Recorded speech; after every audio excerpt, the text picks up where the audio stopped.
As-tu souvent l'impression d'être coupable, même si tu n'as rien fait de mal? Tu as de la difficulté à dire non? Tu te sens responsable des émotions des autres et tu t'excuses tout le temps? Dans cette vidéo, je vais te dire comment surmonter ta culpabilité. Je vais t'aider à comprendre d'où ça vient, comment ça s'agit en toi et surtout comment t'en libérer. Si tu portes en toi de la culpabilité, ce n'est pas parce que tu as toujours tort. Tu es sûrement très sensible, empathique et tu veux bien faire. Tu es une personne qui doute de toi, qui veut éviter les conflits et qui veut être aimée, mais malheureusement pour y arriver, tu t'oublies. Tu te sens responsable du mal-être des autres. Tu t'excuses même lorsque tu n'as rien à te reprocher. Tu te juges sévèrement avec peu de droit à l'erreur. Tu assumes la responsabilité des autres. Tu es une personne qui porte sur ses épaules des fautes qui ne t'appartiennent pas. Tu n'es pas fautif, tu n'es pas fautive. Tu es seulement conditionné à te sentir coupable. Mais d'où vient ce conditionnement? Ce conditionnement ne vient pas de l'âge adulte, il vient de l'enfance. Il se peut que dans l'enfance, vous avez été blâmé, et ce, même injustement.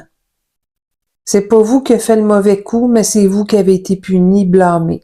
Tu as appris que tu devais être parfait, parfaite pour être aimé.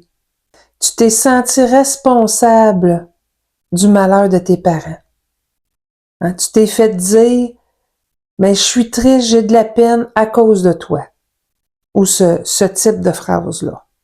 Et petit à petit, tu as intégré que le malheur des autres était de ta faute. Et devenu adulte, tu continues à fonctionner avec cette croyance que si les gens alentour de toi sont malheureux, bien c'est de ta faute. Bien les répercussions de ça, ce que ça crée aujourd'hui, c'est que tu t'excuses constamment. Tu acceptes tout, tu acceptes trop. Tu ressens une pression constante de bien faire. Tu ressens de la honte d'exister, de demander, de choisir. Tu t'éloignes de tes besoins pour ne pas déplaire. Moi, je vois ça beaucoup dans les relations fusionnelles. Cette culpabilité devient une prison intérieure. Elle t'empêche d'être libre, vrai et serein. Elle alimente l'autosabotage, l'épuisement et les relations déséquilibrées. Comment surmonter la culpabilité? Tu n'as pas à te libérer d'une faute. Tu as à te libérer d'un fardeau. Voici les étapes que tu peux commencer à pratiquer. La première étape, c'est de reconnaître le conditionnement. Ce que tu ressens n'est pas un signe que tu es fautif ou que tu es fautive. Tu as été conditionné à croire que tu es responsable de tout. C'est comprendre que cette culpabilité-là, elle t'indique pas une erreur. C'est un vieux mécanisme qui s'enclenche, qui a été appris dans l'enfance, mais que maintenant, à l'âge adulte, ne te convient plus. C'est comme lorsqu'une alerte de feu se déclenche par erreur. Il n'y a pas de feu, mais l'alarme est partie. Alors, c'est un peu ça, vous allez ressentir de la culpabilité, mais oups, vous n'avez pas rien fait de mal. Un simple vieux réflexe. La deuxième étape, c'est de redonner aux autres ce qui ne t'appartient pas. Ça veut dire quoi, ça? Bien, ça veut dire que tu n'es pas responsable de ce que l'autre ressent. Et non, tu n'es pas responsable de ça. Tu es responsable de ce que tu dis, de ce que tu fais, de ce que tu choisis, mais tu n'es pas responsable de ce que l'autre interprète ou attend de toi. Bien, la troisième étape, c'est t'autoriser à exister sans t'excuser. Tu as le droit d'avoir des limites, des besoins, des désirs qui sont différents des autres. Tu as le droit à ta différence sans t'excuser.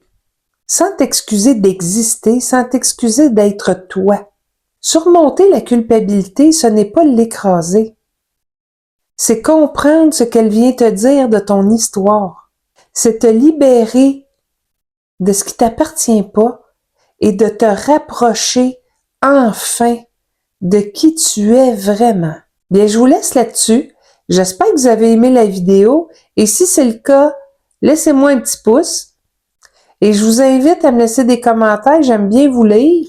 Alors, dites-moi si vous êtes reconnu dans le profil de la personne qui vit de la culpabilité et si vous êtes prêt à mettre en place les étapes pour surmonter tout cela.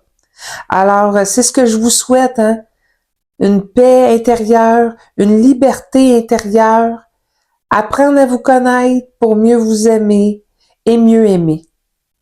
Tout ça sur le chemin de la paix intérieure.